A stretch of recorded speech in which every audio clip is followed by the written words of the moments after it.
राधा कांत नमो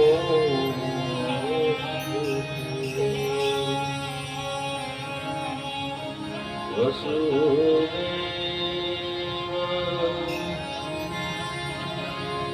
सुतं देवं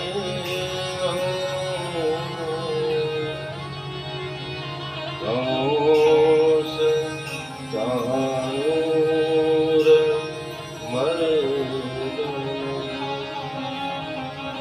देवकी परमानंद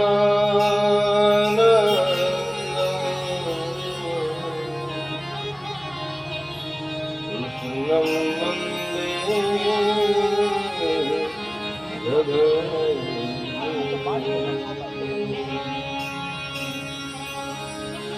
गुरुर्ब्रह्मा गुरुर्विष्णु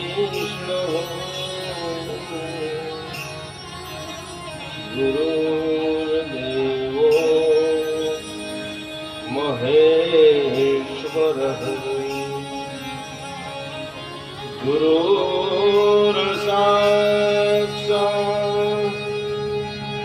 परः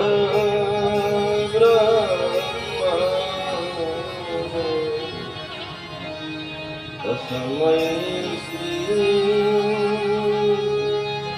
गुरवे नमः।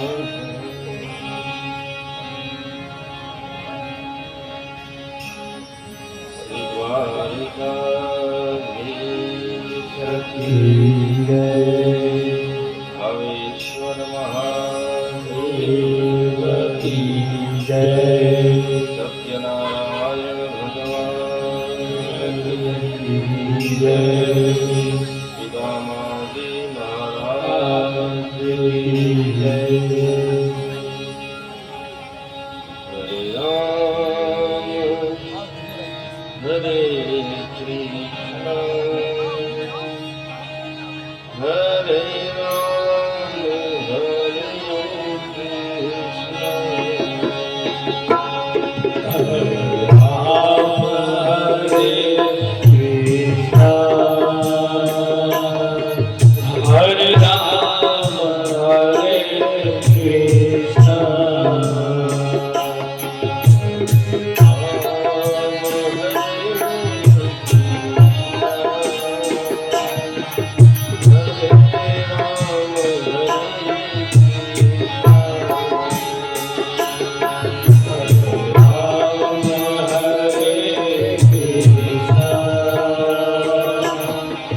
हरे राम हरे कृष्ण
આવો ભગવાન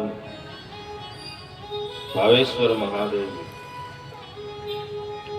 અને ભગવાન સત્યનારાયણની પરમ કૃપાથી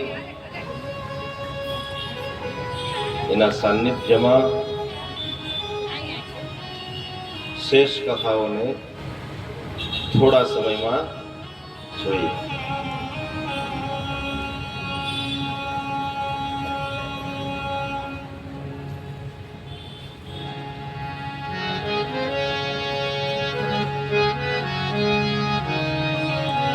बड़े भाग मानुष तन पावा सुर दुर्लभ सद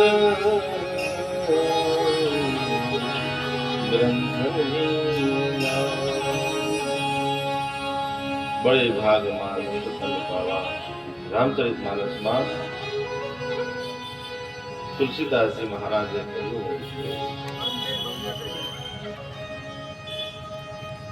कोई पण जग्याए जाए ने, कोई मंदिरे गया होय, 500 माणसनी लाइन में उभी अने पछी दर्शन नो वारो आवे ने એટલે એની કદર હોય. દાખલામાં આપણે મંદિર લીધું, પણ કોઈ પણ કાર્યમાં અતિશય પરિશ્રમ કર્યા પછી આપણે ત્યાં પહોંચીએ એમાં ફેર હોય, અને આપણે સીધે સીધા કોઈ વ્યક્તિ લઈ જાય ત્યાં બેસાડી દઈએ એમાં ફેર. આ માનવ દેહ વારંવાર એમ મળતોય નથી.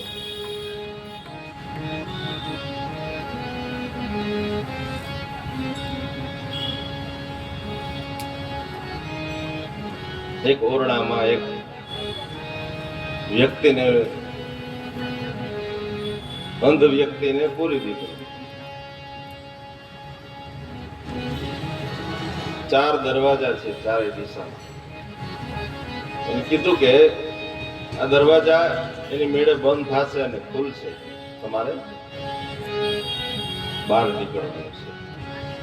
એટલે એ વ્યક્તિ દિવાલના ટેકે ટેકે આંખ છે ને ધીરે ધીરે આમ ફરે છે. બરાબર દરવાજો આવે ને ત્યારે જ એને ખંજવાળ આવી અને દરવાજો ખુલ્લો હતો, એ નીકળી ગયો. વળી પાછો આખો રાવ. એમ આપણે બધા ફરીએ છીએ. જો એ અવસર ચૂકી જાય તો પૂરું. ઉપાડી લો, ઉપાડી લો.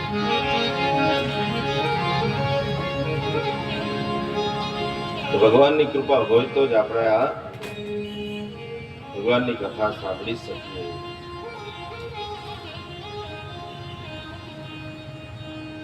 કે આવો જીવનમાં લાવો ફરી કભી ન મળે. આવો જીવનમાં લાવો ફરી કભી ન મળે. આવો જીવનમાં લાવો ફરી કભી ન મળે. આવો જીવનમાં લાવો ફરી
Bye.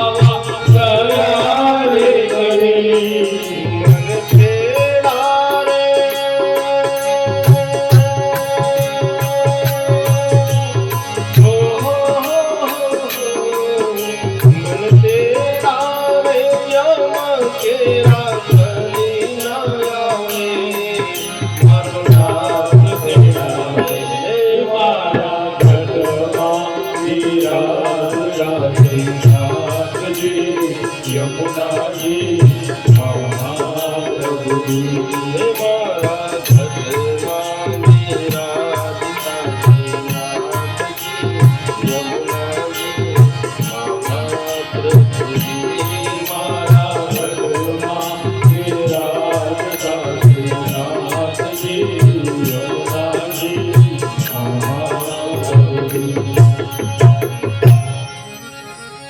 આપણે આનો શબ્દ સમજવાનો છે. આવો જીવનમાં લાવો ફરી કદી ન મળે. પણ પેલાના જન્મો યાદ નથી ને કે આપણે કેવડો રાઉન્ડ મારીને અહીંયા આવ્યા છે ને એક અવસર મળ્યો છે. શું માંગવું જોઈએ ભગવાન પાસે? મને કાલે એક બેન પૂછતા આપણે ભગવાન પાસે શું માંગવું? તમને શું લાગે? જે તકલીફ છે એ તકલીફનું વર્ણન કરવાનું,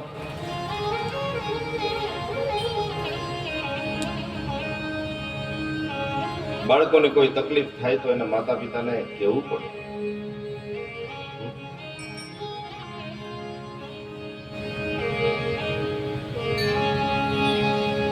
ભગવાન બધું આપે છે, ભક્તિ આપતા નથી. એટલે આપણે આરતીમાં કહીએ વિષય વિકાર મિટાવો પાપ હરો દેવા સ્વામી પાપ હરો દેવા શ્રદ્ધા ભક્તિ બઢાવો ભક્તિ બઢાવો સંતન કી સેવા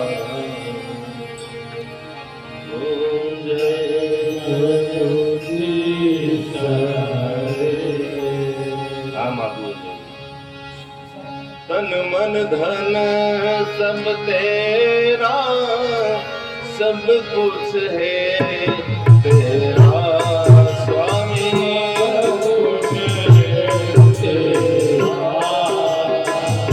तेरा तुझको अर्पण तेरा तुझको अर्पण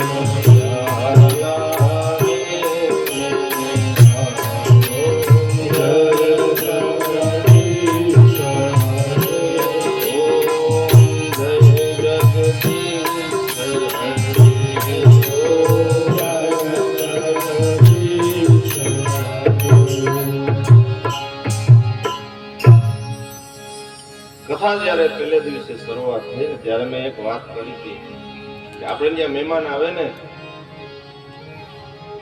આપણે એની સાથે વ્યવસ્થિત વાતચીત કરવી હોય તો આપણા બાળકોને વધારે વિક્ષેપ કરતા હોય, ડિસ્ટર્બ કરે એટલે શું કરીએ? એને રમકડા આપી દઈએ, હાલ્યો રમો. એટલે આપણે અહીંયા વિક્ષેપ ન કરીએ. ભગવાન રમકડા આપણે બધાને આપી દઈએ, આલા ગાડી બંગલો ભક્તિ આપતા નથી. એટલે મુસ્કુદ મહારાજે ભક્તિ માંગી. ગઈકાલે આપણે જોયું ને જે નરસિંહ મહેતા થયા અને એ ભક્તિના પ્રભાવથી હજારો વર્ષ પછી એ ભક્તોને આપણે યાદ કરીએ. પછી પિતાના શ્રાદ્ધ માટે જેના ઘરમાં દીવો કરવાનું ઘી ન હોય, પોતાના બાળકોને આપવા માટે ઘરમાં કઈ છે ને એવા સુદામાજી એના મિત્રને મળવા જવું, એના બાળકોને આપવા માટે એના ઘરમાં ખાવાની વસ્તુ એને આપણે યાદ કરીએ.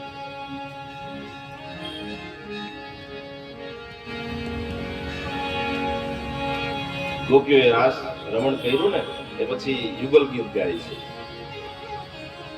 ભગવાને કહ્યું કે હવે મારામાં મન રાખજો, તથા યોગ્ય સમયે હું તમને ગોલોક ધામમાં વાસ આપીશ.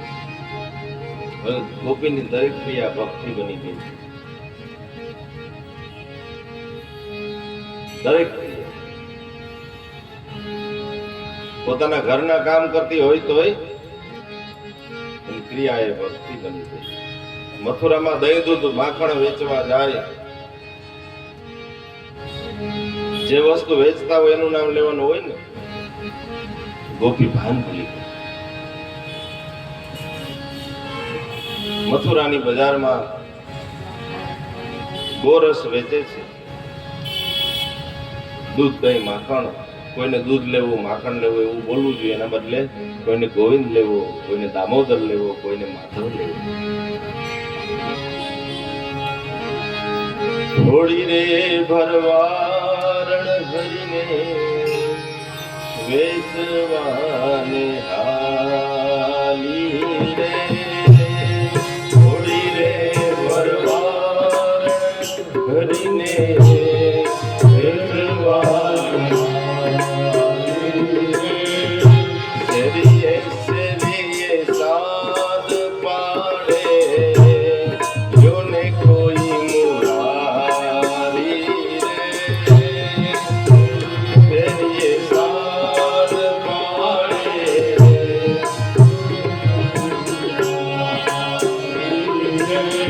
ગોપી પુકાર કરે છે કે કોઈને ગોવિંદ લેવો, કોઈને માધવ લેવો, કોઈને દામોદર લેવો. એક સંતે જોયું. સંત આવ્યા ગોપી પાસે. ગોપીને ખબર નથી હો પોતે શું બોલે છે, શું વેચે છે, એને ખબર નથી. સંતે આવીને કહ્યું કે બેન, તારા ગોવિંદની કિંમત બોલ. ગોપીએ જે લેવાનો હતો એ કિંમત કીધી. હજી ગોપીને ખબર નથી હું શું બોલું છું, શું આપું છું.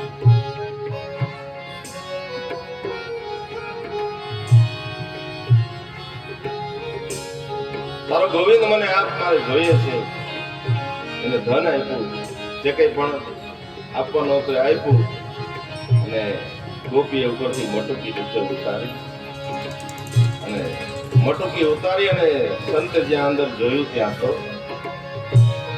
મટુકી ઉતારી મારે મોરલી વાગી રે. મટુકી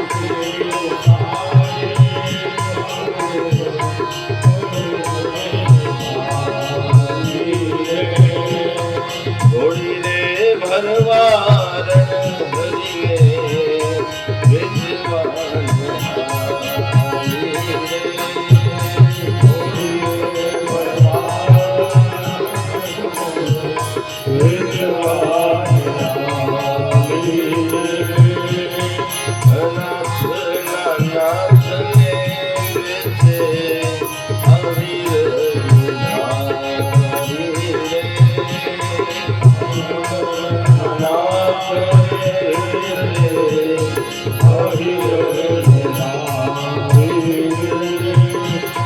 થોડી રે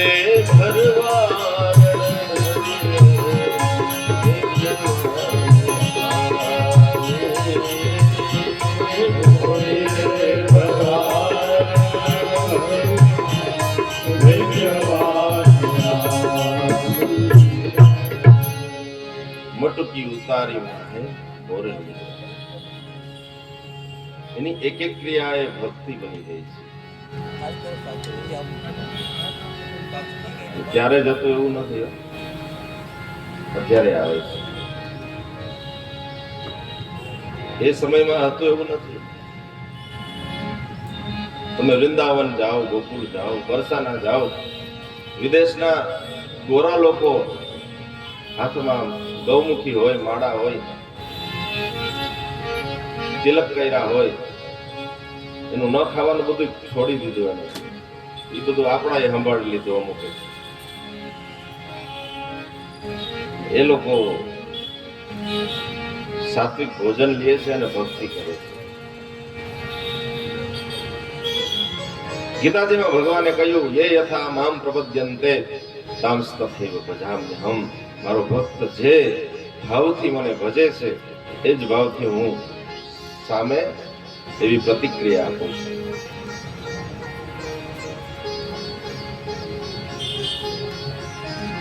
ગામડા ગામમાં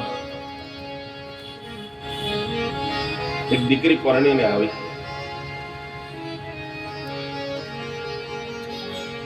ભગવાન દ્વારિકાધીશની પરમ ભક્ત છે.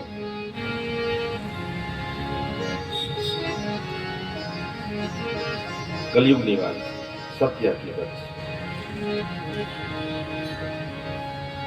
ત્યારે તો પાણી ભરવા કુવા ઉપર જવું પડતું. કુવા ઉપર પાણી ભરવા ગઈ, પાણી સિંચડીએથી પાણી સિંચી અને મૂક્યું બેડું. ત્યાં તો એક ગાડું નીકળ્યું, એમાં કેટલાક સંતો હતા અને એ સંતો બધા પાણી પીવા આવ્યા. પાણી પાયું,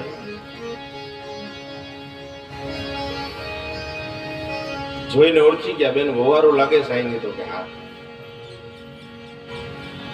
સંતોને પૂછ્યું તમે કઈ બાજુ? તો અમે તો દ્વારકા દર્શન કરવા જઈએ છીએ, 2-3 દી રોકાશું, પાછા આવશું. વાહ, તમે ભાગ્યશાળી છો કે તમને દ્વારકાધીશના દર્શન થાય. મારી જવાબદારી એટલી છે ને, હું જઈ ન શકું, બહુ ઈચ્છા થઈ મને. સંતોએ કહ્યું તારે આવવું છે? હા. ભગવાનની ભક્તિ કરે છે ને? તો કે હા. વિશ્વાસ છે? તો કે હા. તો ચિંતા કરમાં એને હોપી દે. હાલ ભેગી અમારા બેહી જા, ગાડામાં બેસી જાવ. તો હા. મારી સાસુ ને મારા સસરા ને બધા ઘરે બધું કામ મારે કરવાનું હોય. તને વિશ્વાસ છે? તો કે હા. હાલ. બેહી ગઈ સંતોની સાથે. રસ્તામાં કીર્તન કરતા જાય, ભગવાનની ધૂન બોલતા જાય ને આમ કરતા કરતા દ્વારિકા પહોંચ્યા. જેવી આ સ્ત્રી દ્વારિકા ગઈ ને, ભગવાનની ઉપર છોડીને ગઈ છે. ભગવાને વિચાર્યું કે આ મારી ઉપર ભરોસો મૂકીને ગઈને મારે ખાવું છે. આ સ્ત્રી એનું રૂપ લઈ અને ભગવાને બેડું હાથમાં લીધું, કુવા ઉપર મૂકીને પડ્યું. આવી ઘરે ઘરના બધા કામ કરે છે. સાસુ સસરાને ઘરમાં કોઈ ખબર નથી, સાક્ષાત નારાયણ અમારા ઘરના કામ. છાણ વાસિંદા કરી સામચારેલો, વલોણાની ઉડે ઝાકમ જોડ રે વહુવા.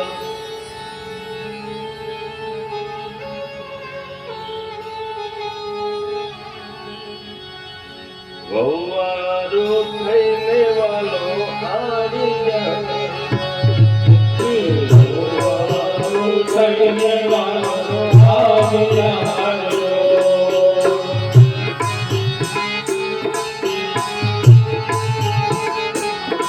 બધું કામ કરે છે. સખુ નામ છે આ સ્ત્રીનું. અડધી રાતોના દડે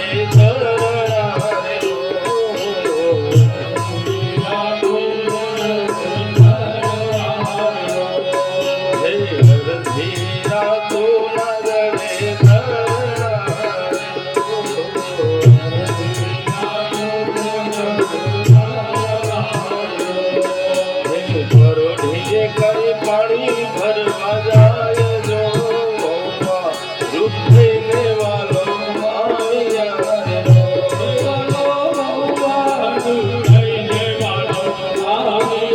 રે.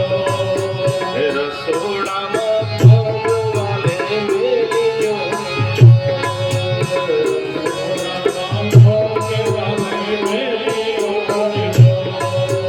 ધબકે રસોઈ બની જાય જો ભગવા રૂપ થઈને વાલો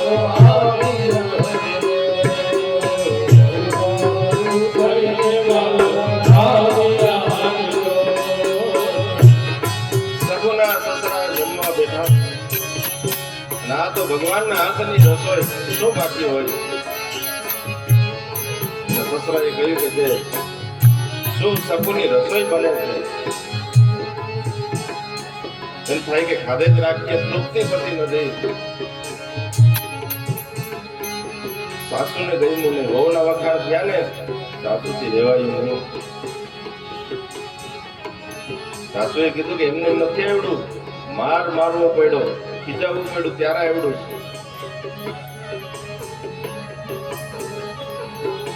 સાસુ કહે કે મારવો પડ્યો, સાસુ કહે કે મારવો પડ્યો, હે મારા વિના સુધરે ના ઘરના જો વહુઆ રૂઠઈને વાલો આવી આવ્યો.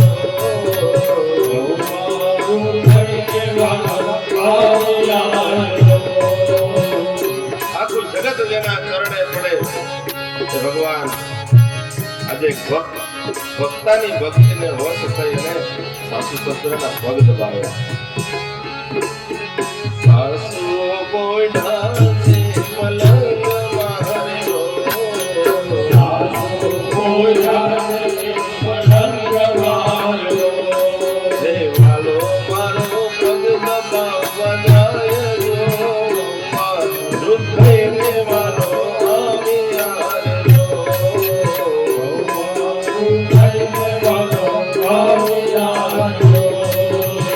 આ બાજુ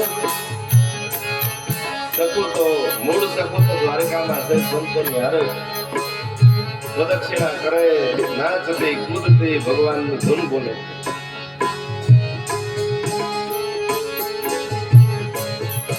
કેટલાક દિવસ પછી સંતોની સાથે સખુ પાછી આવે. રસ્તામાં જેનું ગામડું આવતું હતું, ગાડામાં બધા બેઠા.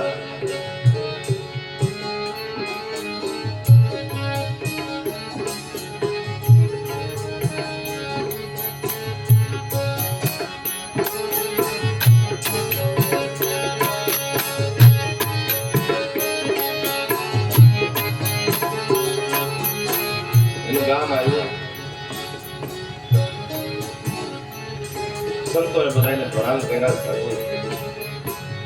બહુ મજા આવી તમારી સાથે, મને સારું થયું તમે મને હિંમત આપી અને હું દ્વારકા દર્શન કરવા માટે આવી. બધાને પ્રણામ કર્યા, સંતોને પ્રણામ કરી. હવે ભગવાનને ખબર પડી ગઈ હતી કે સાચી સખુ આવે છે, એટલે બેડું લઈ અને કુવાના કાંઠે ભરેલું બેડું મૂકી અને ભગવાન અંદર ધ્યાન થઈ ગયા. મૂળ સખુ આવી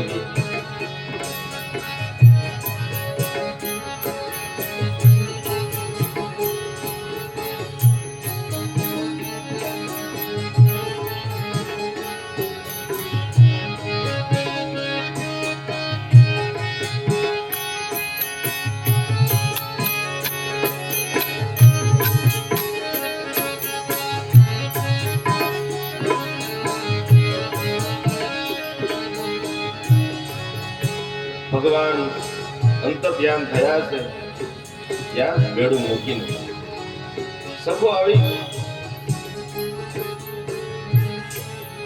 સખુએ બેડું હાથમાં લીધું.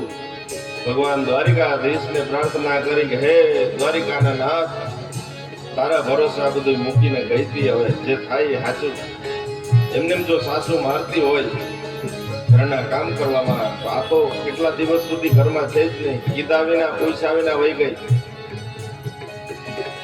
બેડું લીધું અને ઘરે આવી અને બધા કામ કરે છે. ઘરમાં કોઈને ખબર જ નથી કે આ મૂળ સખુ હવે આવ્યું. ઘરના કામ કરે, થોડી વાર કામ કરી અને સખુએ વિચાર્યું કે ખોટું ક્યાં બોલવું. દ્વારકા જેવા તીર્થમાં ગઈ હતી, આવી અને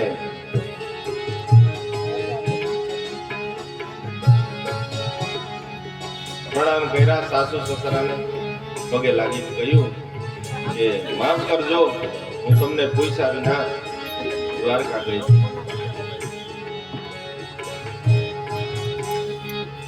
સાસુ કે દ્વારકા કેવી વાતો કરે છે, ક્યારે દ્વારકા ગઈ હતી? સખુએ કીધું કે હું તમને પૂછ્યા વિના કેટલાક સંતોની સાથે દ્વારકા ગઈ હતી, એટલે માફી માંગુ છું. સાસુએ કીધું તું દ્વારકા ગઈ હતી, આ કામ કોણ કરતું? સતુ હવે વિચારમાં પડી ગઈ. માં હું દ્વારકા ગઈ હતી, અહીં કોઈ કામ કરતું હતું?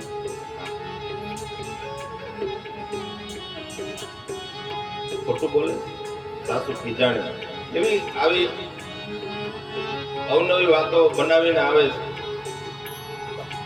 ખોટા બોલી. તું દ્વારકા ક્યાંથી ગઈ હોય? તું તો અહીં હતી. સખુ કે હું માં સાચું બોલું છું, હું દ્વારકા ગઈ હતી એટલે તો માફી માંગુ છું. તો તું દ્વારકા ગઈ હતી તો અહીં કામ કરવા કોણ આવ્યું હતું?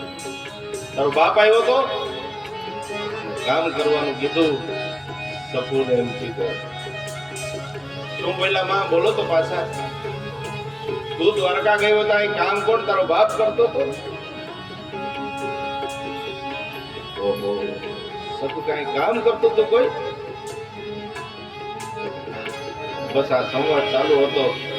ઝઘડો થાય એટલે આજુબાજુ વાળા બધા આવી જાય, બધા ભેગા થઈ ગયા અને આ બધી ચર્ચા ચાલે ને ત્યાં તો સંતોની પાસે સખુનો પ્રસાદ લઈ ગયો હતો.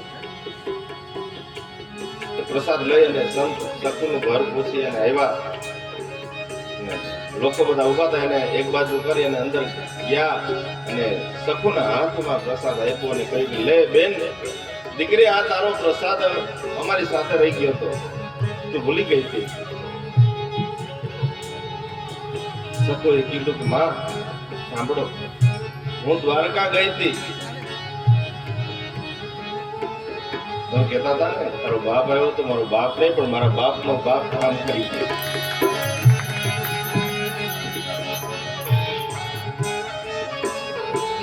હવે સાસુને માનવામાં આવ્યું કે હા દ્વારકા ગઈ હશે.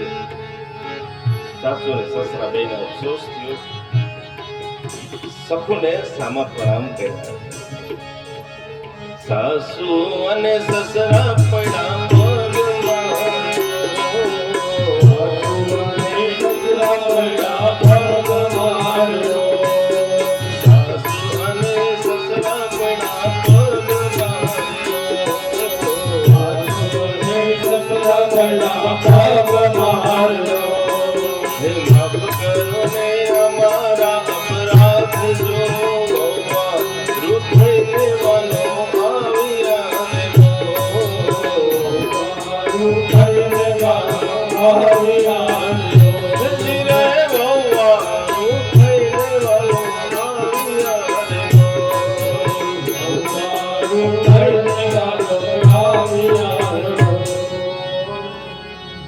અહમ ભક્ત પરાધીન યશ સ્વતંત્ર જીવત વિજય. ભગવાને દુર્વાસાને કહેલું કે હું ભક્તને આધીન છું. ગોપીઓમાં જ નહીં, આ અમુક વર્ષો પહેલાની સત્ય હકીકત છે અને અત્યારે આજની તારીખમાં એવા ઘણા દાખલા છે.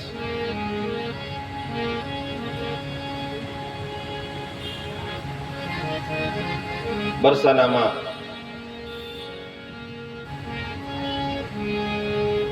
એક ગુલામ મુસલમાન છે. સારંગી બહુ સારી વગાડે, સારંગી એકદમ સારી વગાડતા અને એને પાછા ભગવાનની ભક્તિ કરે છે. બીજા ધર્મના હોવા છતાં રાધે રાધે રાધે કરે છે. ગરીબાઈ એક જ દીકરી છે, નાનકડી દીકરી. એનું નામ જ એને રાધા રાખી દીધું.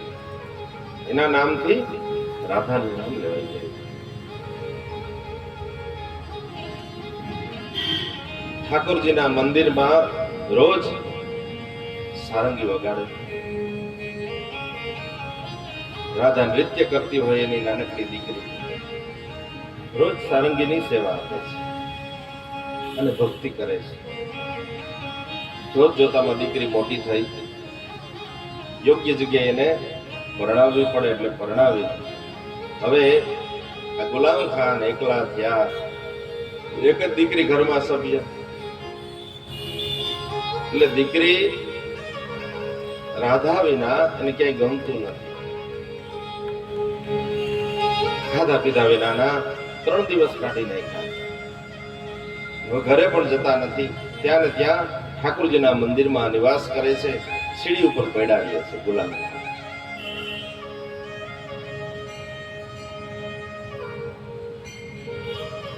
કેટલાક દિવસ થયા ને ગુલામ ખાન ક્યાંય મળતા નથી. ત્યાંના બધા પૂજારી શ્રી જેટલા કામ કરવા વાળા હતા બરસાનામાં બધા ગોતે છે પણ ક્યાંય ગુલામ ખાન મળતા નથી. અને અંતે બધા એવું નક્કી કર્યું કદાચ ઉંમર હતી અને મૃત્યુ પામ્યા હશે એટલે એને એની યાદમાં બીજા ધર્મના હોવા છતાં બરસાનામાં એક મંદિરની સામે તેની સમાધિનું સ્થળ બનાવ્યું. સમાધિ સ્થળ બનાવ્યું. ત્યાં એની પૂજા થવા લાગી. થોડાક સમય પછી પૂજારી શ્રી એ રાધાજીના એ મહેલમાં બરસાનામાં સીડી ઉતરતા હતા. એમાં એને જોયું એક ઝાડીમાંથી એકદમ વૃદ્ધ વ્યક્તિ આવતા. પૂજારી દોડીને નીચે આવ્યા અને જે ઝાડીની બાજુમાંથી પસાર થયા અને રસ્તા ઉપર ચડ્યા ત્યાં દોડીને પહોંચ્યા. જોયું ત્યાં તો ગુલામ ખાન. અરે ગુલામ ખાન, તમે આયા?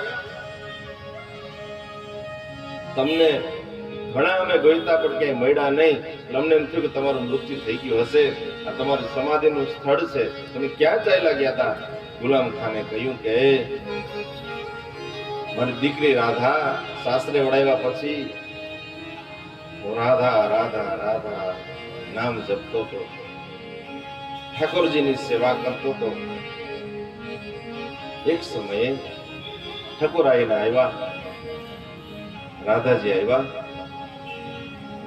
મારો હાથ પકડી મને નિજ મંદિરમાં લઈ ગયા. ઠાકોરજી પાસે લઈ ગયા. ઠાકોરજીના ચરણમાં મને મૂકી દીધો.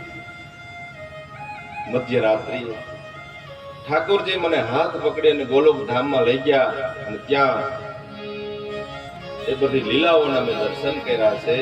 આજે હું અત્યારે ગોલોક ધામમાંથી પાછો આવું છું ત્યારે પૂજારીને આંખમાં અશ્રુ ધારા વહેવા લાગી. ધન્ય છે ગુલાબ ખાન તમારી ભક્તિ. એટલે જ સબરીને ભગવાને કહ્યું જાતિ પાતિ કુલ ધર્મ પડાય. હું જાતિ જોતો નથી, કુળ જોતો નથી, ધર્મ જોતો નથી, મોટાઈ જોતો નથી, ગુણ જોતો નથી. ભગવાન કે ચતુરાઈ હું જોતો નથી. બસ સાચા હૃદયથી ભક્તિ પૂર્વક